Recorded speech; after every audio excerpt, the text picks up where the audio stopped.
Hi, I'm Raechel Anne Jolie, the author of Rust Belt Femme. I am so glad to be part of this library speaking series. I love the library. Thank you, librarians, for everything you do. I thought I'd tell you the origin story of the book, kind of two origin stories, and then read you a short chapter. I am talking to you from Cleveland Heights, Ohio. I just moved back to Ohio in September, this past September. The pandemic I definitely had one of those pandemic aha moments that made me realize that I wanted to be back in Ohio, which is where I grew up and where my mom still lives. But I had been living since I graduated in Chicago, then Minneapolis, then Boston, then back to Minneapolis, and then finally made the decision to move back home after my book came out. My book is about my life growing up in Ohio, so if you pick it up, you will get lots of local references, including Lakewood, Coventry, different movie theaters. I'm sure you'll recognize plenty of them. And so, yeah, how this book began. I am from the realm of academia. I got a PhD in 2013 and tried really hard to do the formal academic professor tenure track thing. For those of you not familiar with the academic world, you may not know that getting a tenure track academic job is very difficult, if not impossible, in the current climate. And so that really wasn't working out for me, and yet I was continuing to try to fight to get that, including by all of my writing energy going to sort of academic journal articles and research that is usually hidden away in academic journals behind paywalls that nobody gets to read. And sometimes even if they do get to read them, people sometimes maybe don't connect as much with academic writing as perhaps writing that you might find in your local public library, which I know there's some academic stuff, there's crossover stuff, but the kind of writing that I was doing is different from the kind of writing that I wanted to be doing, which was creative nonfiction, memoir writing. I always knew I kind of had a memoir in me, and I had one hint that this was a thing that I should pursue when I was in New Orleans in 2016. I went to a palm reader, and she assured me that I was, without me prompting it, she said, "You are supposed to be doing something more creative than you're doing." She said, "I don't know if you're a writer or a makeup artist, but you're not pursuing your creative passion." And at the time I was not. I was not pursuing that. So that evening in New Orleans, I went to my laptop in the Airbnb and started the first draft of what would become Rust Belt Femme. Kind of put it away for a while, kept trying to do the academic thing. And then a few years after that, officially decided to walk away from pursuing the tenure track academic path. And with that, decided that I would now get to spend my time doing the kind of writing I wanted to be doing, which was more creative nonfiction, and to get back to that little draft of the memoir that I had started. So in sort of brainstorming what route I was going to take, because memoir lovers will know that, a memoir is not an autobiography. A memoir is, sort of an angle on a particular part of life, right? So I knew I probably wanted to write about my time in Cleveland, partly because I've had the most distance from that. It's what I've been able to process the most. And I knew I could bring the most insight to that time of my life. And then alongside that realization was my growing love of Belt Publishing, the local press here that's now based in Slavic Village, whose books I just completely loved and adored. And so I did a little witchy spell. I'm a witch. There's no more to that sentence. I'm a witch. I did a spell, lit a candle, did some mantra doing, and psyched myself up to pitch the story to Anne Trubeck at Belt. And a day later, she got back to me and said, "Yeah, I'd love to see more. Send me your full proposal." And thus was born in 2018, I think. 2018 is when I sent that pitch, the beginning of what would officially become Rust Belt Femme.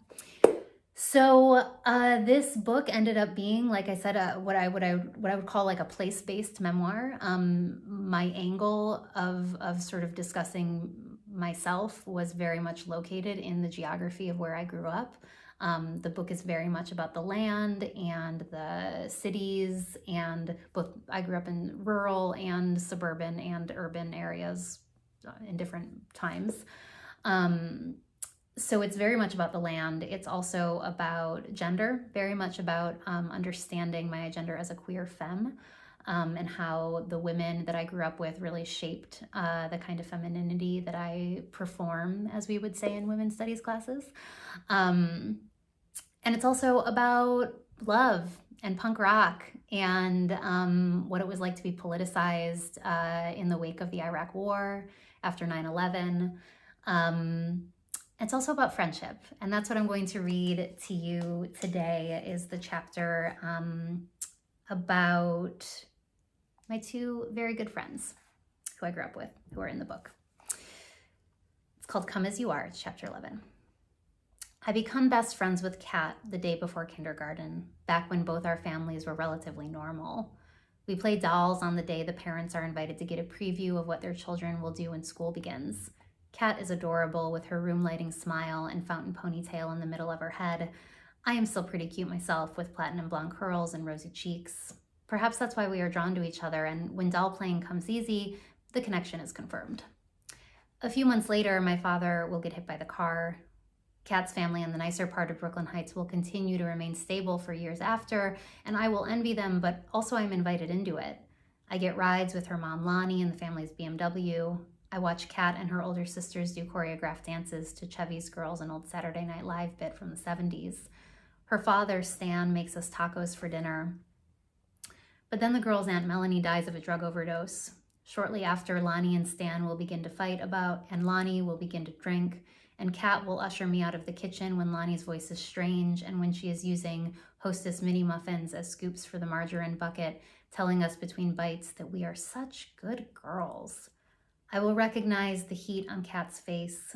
I will feel her heartbeat the way mine did when I found my mom screaming in the front yard, "Frances, oh Frances," and we will say nothing about it, but when we play in her room and turn on buzzard radio, Nirvana or Crash Test Dummies or the Cranberries will muffle what's unsaid, and the air will be heavier, and we will both hold these secrets of our families together now. Lonnie and Stan eventually divorce, and although the girls stay with their mom in the beginning, soon they mostly live with Stan, who moves to a rental on Chaff Road. This is when we become closer friends with Sammy, who lives down the street, and eventually when we move in with Mom's boyfriend, I will live down the street too. Sammy's family also has secrets. For one, the kind man we know as her father is not her biological father, and her mom is afraid to leave the house. There are moments inside of Sammy's house when she turns red, when Kat and I feel her sped up heartbeat, the same one we experience when friends witness what we've tried so hard to hide. But we understand it. We understand, we tell her with our eyes. Kat and I love her and want to protect her, but there is only so much we can do when rumors spread at school. Thankfully, Sammy is pretty and popular in spite of this. We are an odd mix. By middle school, Kat and I are a little awkward looking, but Sammy is considered hot. Kat and I are smart. Sammy is too, but her grades don't show it. Kat and I love theater. Sammy likes volleyball. We are developing different school friends, but most weekends we are sleeping over at one another's houses. We have inside jokes, we get in fights and make up from them. My mom loves them like daughters. Sammy, Kat, and I will spend the 3 summers of middle school together nearly inseparable, taking enormously long walks from Brooklyn Heights to the Cleveland Zoo with a stop at the Psychic and the antique store in Old Brooklyn on the way, 3 miles to a bus stop so we can take the RTA to Tower City, where we feel both scared and exhilarated, down the street to the new development they are building off Shaft, making up stories about the construction site workers, how maybe one of them could become Sammy's boyfriend. We dress similarly, in the sort of flannel we see Claire Danes wear on My So-Called Life, each of us with a pair of wide-leg jeans from the Gap, each of us adorned with frosted lip gloss and some piece of jewelry from Claire's. And we will end every day with one of about 6 movies that we watch on repeat, eating our weight in Kraft macaroni and cheese, Dove Promises, and Pepsi Cola. We love all the same songs and albums. We sing along to music our Strathmore friends in the rich development aren't allowed to listen to. Sammy and I in particular seem especially drawn to the hypersexual songs. Kat sometimes shakes her head as Sammy and I karaoke along with Liz Phair. I will spare you from singing, but there are some scandalous lyrics, Liz Phair lyrics in here. or Art Alexakis from Everclear, also some hypersexual lyrics. Being cash poor doesn't inherently make you more open to liberated sexuality, but it was also telling, I think, that Sammy and I didn't scrunch our noses at the thought of stripping, which was mentioned in the song. It was like any other job where you sold your body, which was all of them. I understood this early. Actually, we also get jobs together. None of our Strathmore friends have to work, but at 12, the three of us devise ways to make money. Serving food at rich people's parties, Sammy and I flipping burgers at Wendy's, Kat making coffee at Starbucks. We crammed in Kat's Aunt Holly's pickup truck and helped her haul soil and plant flowers during her short-lived attempt at a landscaping business where she paid her workers, us, primarily in McDonald's lunches and ELO sing-alongs. And then after a day of labor, we'd stay together through the evening too. What do you want to do tonight? One of us might ask as our shifts are ending, knowing there was not a question about whether or not we'd be gathering at Stan's house for a sleepover. Of course we were. When you think about it, really sit with it, the love built between young girls will knock the wind out of you. We rarely talk about the state of our lives in any big picture way. We have a ferocious tenacity for staying present. There are pockets of these days when we are allowed to be just kids, and we cling to it. Thank you so much for listening and hanging out with me on this little virtual book reading tour. Yeah, I hope that you'll check it out. It's, like I said, land, gender, punk, politics, friendship, trauma, family, addiction, all the things in this little book. Thank you so much. Thanks again to the library, and I hope that I get to see everybody in real life at a reading event sometime soon.